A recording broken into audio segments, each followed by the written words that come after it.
It's a covenant. In other words, it's you and the Spirit. It ain't just the Spirit. Okay? It ain't just the Spirit. So for everybody that just say, the Spirit this, the Spirit told me. It says, the Spirit and who? You. Go ahead, Pastor. Bears what? Witness with our spirit. Bears witness. What does witness mean?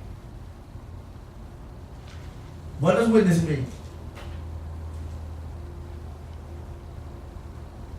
Man, I mean, y'all know what witness is. Y'all witness marriages, right? Testifying like that. Huh? Testifying or something. Say what? When you know things and confirm and all that. Mm-hmm. Testify. It speaks to.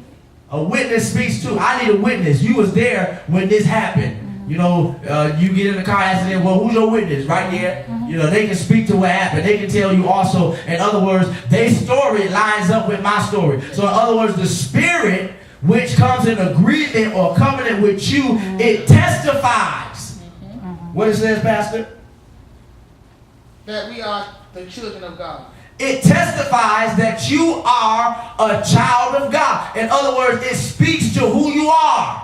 You ain't got to wear a big collar. You ain't got to put on a cross. You ain't got to wear a red shirt. You ain't got to wear a big mitre. You ain't got to wear 5 to 8 robes for it to testify to who you are. Because why? The Spirit, which is in agreement in you, it bears witness. Hallelujah. It bears witness. So if you are who you say you are, it'll bear witness in you. You ain't got to prove it to nobody. And most people are losing their minds, going in crazy houses because they're trying to prove their point to people who are not ready to receive or accept them. So go find people that want to accept you. Amen.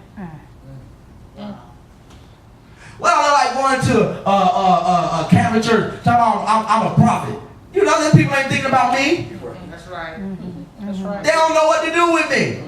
So a Jehovah's Witness. I'm gonna go up in the atheist church and say I'm a prophet of the Lord. I say, okay. What is my use there? What am I profiting by being there?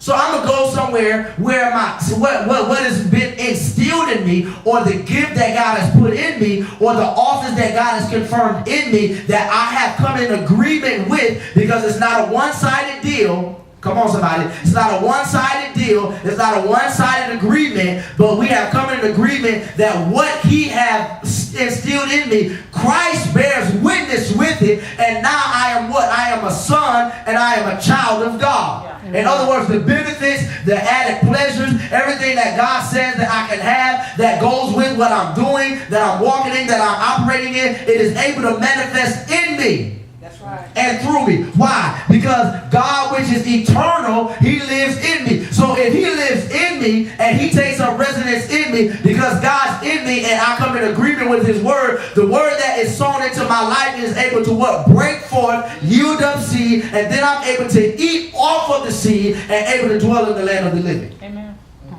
Able to dwell. Okay? So you got to walk in the Spirit, live by the Spirit, and seek the spiritual over the natural and the carnal things. That's right. Walk in the Spirit, live by the Spirit, and seek the Spirit. Okay? Walk in the Spirit, live in the Spirit, and seek the spiritual over the natural and the carnal. Now, what is that going to do?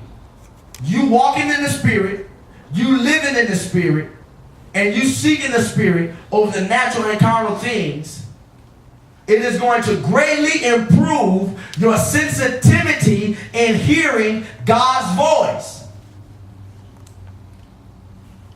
It is going to greatly improve it. Now, 9 times out of 10, we doing 1 out of 3.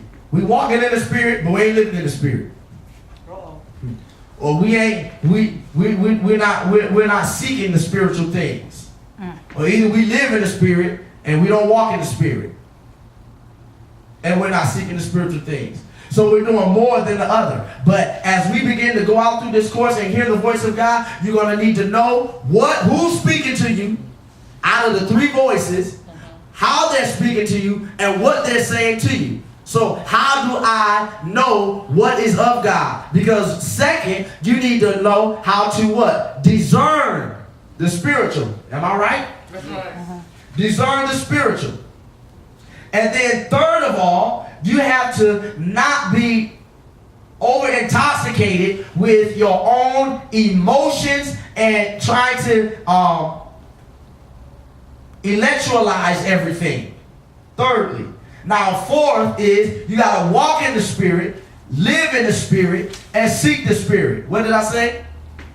Walk in the Spirit, live in the Spirit, and seek the Spirit. Walk in the Spirit, live in the Spirit, seek the Spirit. That's going to be the quote for the next 2 weeks. Walk in the Spirit, live in the Spirit, and seek the Spirit. I want you to definitely seek the Spirit because He ain't everywhere. He's not everywhere. The Bible says that He don't dwell with man always. Right. So sometimes you got to move from where you are and find Him. Walk in the Spirit, live in the Spirit, seek the Spirit. What was the first point? You have to know what? You got to know what? Who's speaking to you? Who's speaking to you? And what? Yeah, out of the three voices, you got what? What compartment is speaking to you? Who's speaking to you? Out of the three voices that can possibly be speaking to you. That's right. Out of the three voices. I want to add a fourth voice. The